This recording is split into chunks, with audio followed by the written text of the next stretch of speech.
Assalamualaikum warahmatullahi wabarakatuh. Apa khabar murid-murid semua? Ustazah harap semuanya sihat walafiat dan baik-baik ya. Bersama Ustazah Syahira hari ini, insya-Allah kita akan belajar mata pelajaran sirah, pelajaran 1 iaitu pelantikan Nabi Muhammad sallallahu alaihi wasallam sebagai rasul. Di bawah tajuk peristiwa turunnya wahyu di Gua Hira. Sebelum menerima wahyu, Nabi Muhammad SAW sangat terkenal dengan sifatnya yang terpuji dalam kalangan masyarakat Arab, sehingga baginda diberi gelaran sebagai Al-Amin. Sebelum dilantik menjadi Rasul, baginda mengasingkan diri daripada kaumnya yang sesat dan berakhlak buruk. Baginda beribadah di Gua Hira yang terletak di sebuah bukit yang dipanggil Jabal Nur, iaitu sekitar 3.2 km dari kota Mekah. Semasa menerima wahyu, pada malam 17 Ramadan, Malaikat Jibril telah menyampaikan wahyu yang pertama. Ketika itu, Nabi berusia 40 tahun.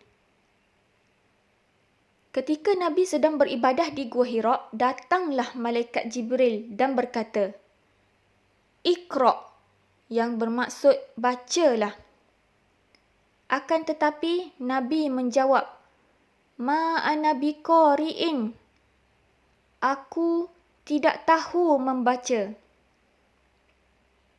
Lalu Malaikat Jibril memegang dan memeluk baginda sehingga baginda merasa lemas dan dilepaskan.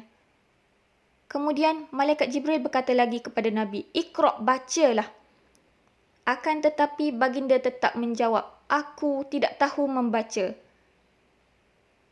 Sehinggalah pelukan kali yang ketiga, Malaikat Jibril melepaskan Nabi dan mengajarkan Nabi surah Al-Alaq ayat 1 hingga 5. Iqra bismi rabbikal ladzi khalaq. Bacalah dengan nama Tuhanmu yang menciptakan. Khalaqal insana min 'alaq. Dia mencipta manusia daripada segumpal darah. Iqra wa rabbukal akram. Bacalah dan Tuhanmu Maha Pemurah. Alladzi 'allama bil qalam. Yang mengajarkan manusia melalui pena. 'Allamal insana ma lam ya'lam. Dia mengajar manusia sesuatu yang tidak diketahui. Selepas menerima wahyu. Setelah peristiwa itu, Nabi terus pulang ke rumah dalam keadaan gemetar dan ketakutan. Baginda segera mendapatkan isterinya Khadijah dan berkata, "Selimutkan aku, selimutkan aku."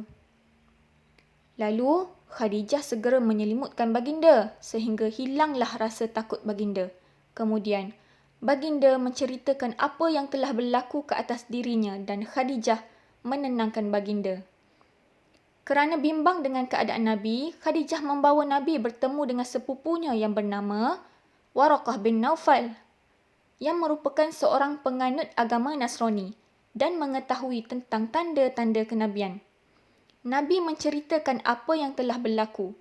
Lalu Waraqah bin Naufal berkata, "Yang datang menemui baginda adalah Malaikat Jibril yang pernah menemui Nabi Musa dan Nabi-Nabi terdahulu." Kemudian beliau menyatakan itu adalah tanda-tanda kenabian, bahawasanya Nabi Muhammad sallallahu alaihi wasallam akan dilantik menjadi rasul. Okey murid-murid, habis di sini sahaja kisah tentang peristiwa turunnya wahyu di Gua Hira. Ustazah harap murid-murid faham dan dapat mengambil pengajaran dan tauladan ya dari kisah yang Ustazah ceritakan sebentar tadi. Terima kasih kerana mengikuti pembelajaran sirah hari ini. InsyaAllah kita akan jumpa lagi pada pembelajaran yang akan datang. Assalamualaikum.